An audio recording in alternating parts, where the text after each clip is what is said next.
Episode number 65.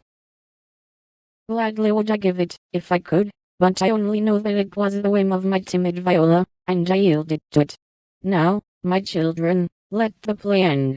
Unmask and receive my blessing. But neither bent the knee, for the young bridegroom replied in a tone that startled all listeners as the mask fell, disclosing the noble face of Ferdinand de Vereux, the artist lover, and leaning on the breast, where now flashed the star of an English earl, was the lovely Viola, radiant with joy and beauty. My lord, you scornfully bade me claim your daughter when I could boast as high a name and vast a fortune as the Count Antonio. I can do more, for even your ambitious soul cannot refuse the Earl of de Vereux and de Vere, when he gives his ancient name and boundless wealth in return for the beloved hand of this fair lady, now my wife. The Count stood like one changed to stone, and turning to the bewildered crowd, Ferdinand added, with a gay smile of triumph, "To you, my gallant friends, I can only wish that your wooing may prosper as mine has done, and that you may all win as fair a bride as I have by this masked marriage." S. Pickwick. Why is the PC like the Tower of Babel?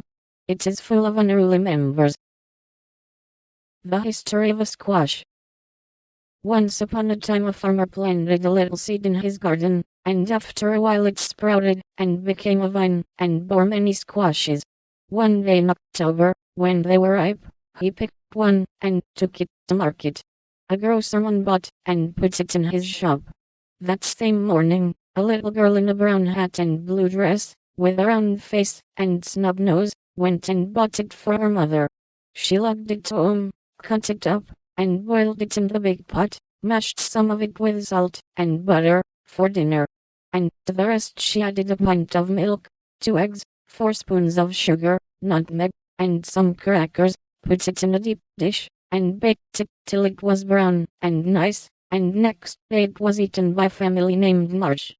T. Tupman.